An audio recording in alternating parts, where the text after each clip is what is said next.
ప్రభుత్వ భూమిని యూనివర్సిటీ భూమిగా నమ్మించే ప్రయత్నాన్ని కాంగ్రెస్ ప్రభుత్వం వాము చేసింది. యూనివర్సిటీ భూములు కాంగ్రెస్ సర్కారు గుంజుకుంటుందని ప్రతిపక్ష పార్టీలు చేసిన ఆరోపణలు తప్పుడు ప్రచారమని ఆధారాలతో సహా బట్టబయలు చేసింది. రాజకీయమంతా యూనివర్సిటీ విద్యార్థుల చుట్టూ చేరడంతో రాష్ట్రంలో కొంత గందరగోళం ఏర్పడింది. యూనివర్సిటీ భూములను రేవంత్ రెడ్డి సర్కార్ లాక్కుంటుందని ప్రచారం చేయడంతో కొంత గందరగోళ పరిస్థితి ఏర్పడింది. హైదరాబాద్ యూనివర్సిటీ భూములను తాము ఎక్కడా ముట్టుకోలేదని, ప్రైవేటు పరం అయిన భూములను మాత్రమే న్యాయస్థానం ద్వారా పొందామని తేల్చెప్పింది. ఇక ప్రభుత్వం భూములను వేలం వేయట్లేదని డిమాండ్ను పక్కన పెట్టి యూనివర్సిటీ విద్యార్థులకు లింకు పెట్టడం ప్రతిపక్ష పార్టీలు కొంత సఫలీకృతమయ్యాయి. ఇక వివాదం పెరుగుతున్న తరుణంలో కాంగ్రెస్ సర్కారు కంచభూములను కూడా అంశాలను ప్రజల ముందుకు తీసుకొచ్చి ప్రతిపక్ష కుట్రలను భగ్నం చేయగలిగారు. కాంగ్రెస్ ప్రభుత్వాన్ని ఇరకాటంలో పెట్టాలని చూసిన ప్రతిపక్షాలకు ధీటైన సమాధానం ఇవ్వగలిగేలా యూనివర్సిటీ భూముల వివాదాన్ని ఆదిలోనే తుంచడం కాంగ్రెస్ సర్కారు చేసిన మంచి పనిగా రాజకీయ సర్కిళ్లలో చర్చకు దారితీసింది. ఇక 16 నెలలుగా రేవంత్ రెడ్డి సర్కారు తొలిసారి ప్రతిపక్ష పార్టీలకు చెక్ పెట్టగలిగారు. హెచ్సీ భూముల వివాదంపై journalist TV CEO Mareddy Nagender Reddy సునిశ్చిత విశ్లేషణ. రాష్ట్రంలో కాంగ్రెస్ ప్రభుత్వం ఏర్పడి 16 నెలలు కావాల్సిన తరుణంలో ఎన్నికల హామీల అమల్లో వెనుకబడి కుస్తీలు పడుతున్న కాంగ్రెస్ ప్రభుత్వానికి తాజాగా భూ వివాదం ఒక పెద్ద తలనొప్పిగా మారింది. వాస్తవంగా హైదరాబాద్ యూనివర్సిటీకి సంబంధించిన రంగారెడ్డి జిల్లాలో కంచ భూముల వివాదం గత 10 రోజుల నుంచి కూడా రాజకీయం చుట్టూ నడుస్తుందని చెప్పవచ్చు. ఎందుకంటే అటు బీఆర్ఎస్ పార్టీ ఇటు బీజేపీ పార్టీ రెండు కూడా హైదరాబాద్ యూనివర్సిటీ భూముల అంశంలో కాంగ్రెస్ ప్రభుత్వాన్ని తప్పుపడుతూ ఎక్కడికక్కడ ఆందోళన నిర్వహించేందుకు లేదా హైదరాబాద్ యూనివర్సిటీ విద్యార్థులకు మద్దతు ఇస్తూ ఒక రకంగా ఆ అంశాన్ని రాష్ట్రంతో పాటు దేశవ్యాప్తంగా ఓ చర్చకు తీసుకొచ్చేందుకు తీవ్రమైన ప్రయత్నాలు చేసింది. కానీ ఏదైతే హైదరాబాద్ యూనివర్సిటీకి సంబంధించిన భూ వివాదాన్ని కాంగ్రెస్ పార్టీ తొలిసారిగా గత 16 నెలల కాలంలో ఒక ధీటైన సమాధానం ఇచ్చేందుకు ఈరోజు రంగం సిద్ధం చేసింది. దానికి తగ్గట్టుగానే పూర్తి ఆధారాలతోటి మీడియా ముందు అటు బీఆర్ఎస్ని బీజేపీని దోషిగా నిలబెట్టే ప్రయత్నం చేసింది. ఎందుకంటే హైదరాబాద్ యూనివర్సిటీ అనేది కేంద్ర ప్రభుత్వ ఆధీనంలో దేశంలోని వివిధ రాష్ట్రాలకు సంబంధించిన విద్యార్థులు వివిధ వృత్తి కోర్సులు చదివి రాష్ట్రం దేశంలోనే అత్యున్నత స్థానాలకు ఎదిగిన హైదరాబాద్ యూనివర్సిటీకి సంబంధించిన భూములు కాంగ్రెస్ పార్టీ కావాలని కొల్లగొడుతుంది. దాన్ని ఏదో రకంగా మార్కెట్లో పెట్టి వేల కోట్ల ఆదాయాన్ని తీసుకొచ్చేందుకు ప్రయత్నం చేస్తుంటూ అటు బీఆర్ఎస్ పార్టీ ఇటు బీజేపీ రెండు కూడా గత 10-15 నుంచి కూడా వివిధ మీడియాల ద్వారా విస్తృత ప్రచారం నిర్వహించి ఒక గందరగోళాన్ని తెలియజేస్తుందని చెప్పవచ్చు. వాస్తవంగా ఏదైతే డిప్యూటీ సీఎం మల్లు భట్టి విక్రమార్క కావచ్చు, లేదా రెవెన్యూ శాఖ మంత్రి పొంగులేటి శ్రీనివాసరెడ్డి, లేదా దుద్దిల శ్రీధర్ బాబు, ఈ ముగ్గురు కూడా హైదరాబాద్ యూనివర్సిటీకి సంబంధించిన భూ వివాదం అంశాలని తేటతలం చేస్తూ ప్రతిపక్ష పార్టీల సంకుచిత ధోరణిని ఎండగట్టడంలో సక్సెస్ఫుల్గా అయ్యారని చెప్పవచ్చు. ఎందుకంటే గత 16 నెలల నుంచి వివిధ పథకాల అమలు తీరులో గందరగోళం, ఏదైతే ఆర్థిక లావాదేవీల వెసులుబాటు లేకపోవడం, వివిధ స్కీములుని పూర్తిగా ఓవర్కమ్ చేస్తూ కొన్ని అమలుపరిచి, కొన్ని అసంతృప్తిగా అమలుపరిచి, కొన్ని ఇంకా అమలుపరచకుండా రకరకాల ఇబ్బందులు ఎదుర్కొంటున్న కాంగ్రెస్ ప్రభుత్వానికి తాజాగా హైదరాబాద్ యూనివర్సిటీ భూములు కూడా పెద్ద వివాదాన్ని తెచ్చిపెట్టేందుకు రంగం సిద్ధమైందని చెప్పవచ్చు. అయితే ఏదైతే 2001లో ఆజ్యం పోసిన హైదరాబాద్ యూనివర్సిటీ భూముల వివాదం పూర్తిగా కుల్లాగా ప్రజలకు చేరవేసే ప్రయత్నం చేసింది. మొత్తం మీద కొంత సక్సెస్ఫుల్గా మీడియా ముందు తన వాదాన్ని వినిపించగలిగింది.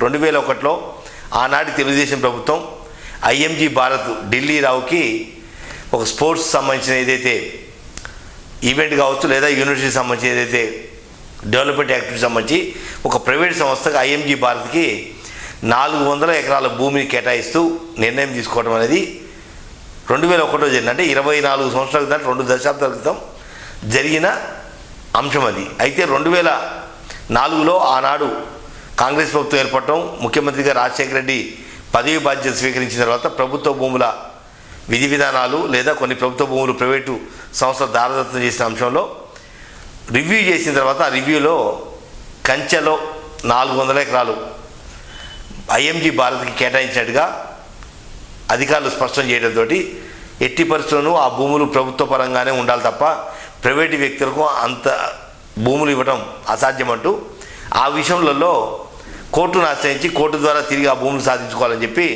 ఆనాటి ముఖ్యమంత్రి వైఎస్ రాజశేఖర రెడ్డి ప్రయత్నం చేయటం, సుదీర్ఘ న్యాయస్థాన పోరాటం తర్వాత తాజాగా కాంగ్రెస్ ప్రభుత్వం ఏర్పడిన తర్వాత తిరిగి ఆ 400 భూములు ప్రభుత్వానివే, ఐఎంజీ భారత్కు సంబంధించి ఎలాంటి హక్కు లేవంటూ సుప్రీంకోర్టు తీర్పు చెప్పడంతో ఒక్కసారిగా కాంగ్రెస్ ప్రభుత్వం ఊపిరి పీలుస్తుందని చెప్పొచ్చు. ఎందుకంటే ఆర్థిక వనరులు దొరక్క, ఏదైతే అప్పులు దొరక్క అవస్థలు పడుతున్న కాంగ్రెస్ ప్రభుత్వానికి ఒక ఆక్సిజన్ లెక్క కంచె భూములు 400 ఎకరాలు పూర్తిగా ప్రభుత్వ ఆధీనం రావడంతో ఒక్కసారిగా ఊపిరి పీల్చుకొని దానికి తదనుగుణంగా మార్కెట్ వాల్యూ ప్రకారం చూసుకుని సుమారు 12,000 నుంచి 15,000 కోట్ల ఆస్తి గల భూమిని తిరిగి ప్రభుత్వం పరమైందని చెప్పవచ్చు. అయితే ఈ అంశాన్ని అటు బీఆర్ఎస్ ఇటు బీజేపీ తమకు అనుకూలంగా మలుచుకునేందుకు అది ప్రభుత్వ భూములు కావు, హైదరాబాద్ యూనివర్సిటీకి సంబంధించిన భూములంటూ ఒక కొత్త పంచాయతీకి తెరదీశాయి. ఇప్పటికే కష్టాలతోటి ఆర్థిక ఇబ్బందులతోటి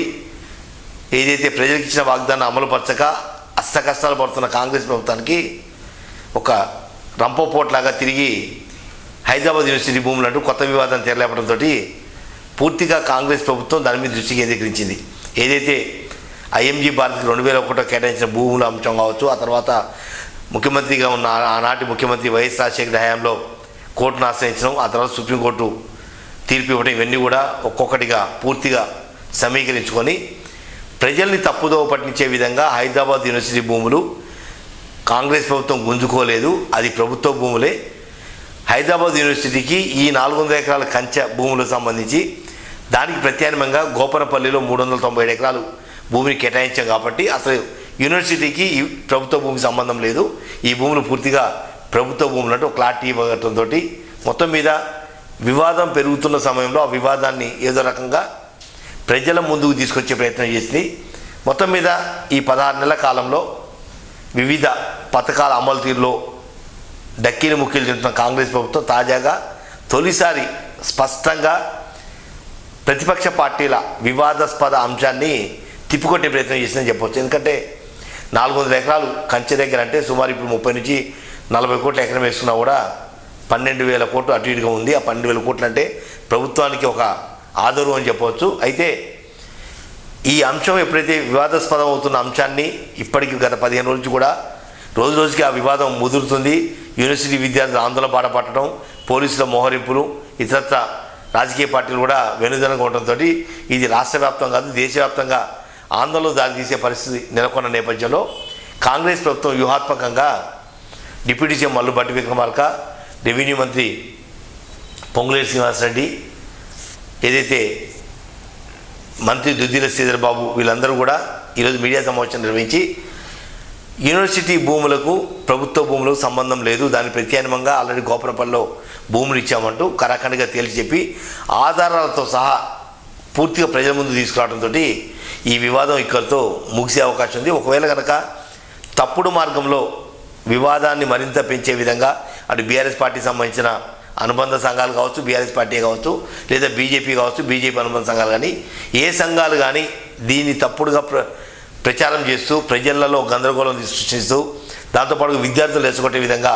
ప్రయత్నం చేస్తే ప్రభుత్వానికి ఒక ఆయుధం ఉంది కాబట్టి ఆ విధంగా కేసులు నమోదు చేసి ఏదైతే తప్పుడు ప్రచారం చేస్తున్నారో ఆ విధంగా తప్పుడు ప్రచారాన్ని అరికట్టేందుకు ప్రయత్నం చేయాలి. దాంతోపాటుగా ప్రజలలో కూడా హైదరాబాద్ యూనివర్సిటీకి సంబంధించిన భూములు ఎక్కడా మేము ముట్టుకోలేదు, మాకు అవసరం లేదు, కేవలం ప్రభుత్వ భూమి ప్రైవేటు పరం కాకుండా కాపాడగలిగాం అనే దాన్ని ఎక్కువగా ఎస్టాబ్లిష్ అయ్యే విధంగా కాంగ్రెస్ ప్రభుత్వం చర్యలు తీసుకుంటే ప్రజలలో కొంత సానుకూలత వ్యక్తమయ్యే అవకాశం ఉంది. కాబట్టి మొత్తం మీద రేవంత్ సర్కార్ తొలిసారిగా ఒక స్పష్టమైన విధానంతో హైదరాబాద్ యూనివర్సిటీ సంబంధం లేని భూములు ప్రభుత్వ భూములు అంటూ ఆధార్తో సహా నిరూపించే ప్రయత్నం చేయడం నిజంగా ఒక తొలిమెట్టు అనుకోవచ్చు. అదేవిధంగా ప్రతి అంశాన్ని కూడా ప్రజల ముందుకు తీసుకొచ్చి ప్రజలలో ఉన్న గందరగోళాన్ని తొలగించే ప్రయత్నం చేస్తే మరింత ప్రజలకు అనుబంధంగా పార్టీ ఉండే అవకాశం ఉంది. కాబట్టి వివాదం తలెత్తినప్పుడు వెంటనే దానికి సంబంధించిన ఆధారాలతో సహా ప్రజల ముందుకు వస్తే ప్రజలకు తప్పుడు సంకేతాలు పోకుండా ఉండే అవకాశం ఉంది. కాబట్టి ఇప్పటికైనా ప్రతిపక్షాలు కూడా వాస్తవ అంశాలు, ప్రజలకు ఇచ్చిన హామీలు నెరవేర్చకుండా కుప్పిగంతులేసిన కాంగ్రెస్ ప్రభుత్వానికి ఒక గుణపాఠం చెప్పే విధంగా ప్రయత్నం చేయాలి తప్ప తప్పుడు ప్రచారంతో ప్రజలలో విద్యార్థుల్లో గందరగోళాన్ని సృష్టించి రాజకీయ పాపం గడుపుకోవడం కూడా సరైన పద్ధతి కాదు.